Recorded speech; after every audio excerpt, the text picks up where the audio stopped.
Hi everybody, my name's Cameron Everett and I'm the Hawk product manager, and today I'm thrilled to be talking to you about our new device in the Hawk range, the Hawk Lite. Here you can see some quick legalese, and I'll move quickly on. So the only real difference between the Hawk Pro and the Hawk Lite is the power options, right? Everything else is conserved. The I/O cards, the SIM, the modem, all that good stuff, the task management functionality, exactly the same.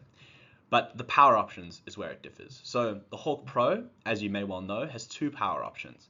It has the internal LiPo with optional external sort of power there with a solar panel or mains power. And it's also compatible with two LTC D cells. These are high power, high energy, high voltage batteries. But the Hawk Lite, on the other hand, only really has one power option, which is its compatibility with two alkaline D cells. And these batteries, right, are much lower, much lower voltage than the LTCs, and also are lower energy than these LTCs. But on the other side, they only cost a few dollars each, while the LTC batteries can cost anywhere between $25 and $50 each.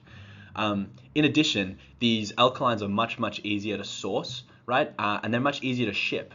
We found that our customers, right, often want to send sort of provisioned, completed devices to their end consumers. And with LTC batteries, that can be a challenge, right? These high energy, high lithium content batteries are somewhat hazardous to ship. So we often find that they have difficulty sending them via air, and sometimes have to resort to sending them via ocean freight, which can be really difficult and take a long time. So in addition to the battery savings, right, and the ease of shipping, the price of the Hawk Lite PCB will also be marginally lower because we've reduced the complexity of the PCB. It no longer has that charging circuitry to enable the charging of the lithium polymer battery.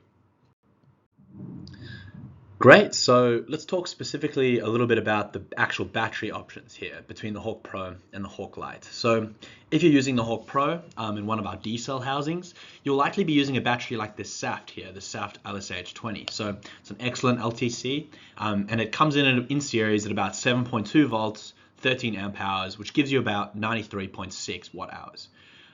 The ProCell Intense Ds, on the other hand, come in at about 3 volts, 18.6 amp hours, which only gives you about 67 watt hours, so approximately 2/3 of the Safts.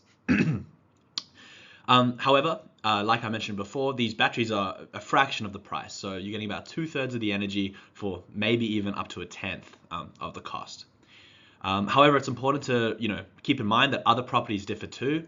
So there are cases where you might need the LTC batteries as opposed to the alkalines, and specifically extreme temperatures is a big example. So LTCs can tolerate both cold and hot temperatures much better than alkalines. So if you're deploying a Hawk somewhere like Saudi Arabia where it gets super hot, or Canada, like North Canada or something like that, where it gets really cold, you might want to go with the LTCs anyway, specifically because of the performance at extreme temperatures. Just a footnote there, we don't have a battery power estimator or calculator for the Hawk Lite just yet. It's coming soon, we're working on it. But for now, if you go with approximately about 2/3 of the battery life of the LTC variant, that should keep you in good stead for the moment.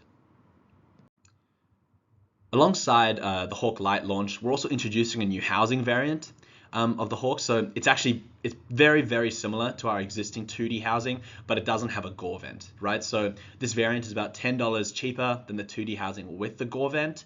And it'll still be IP68 and IK rated, but it loses the ability to equalize internal and external air pressures.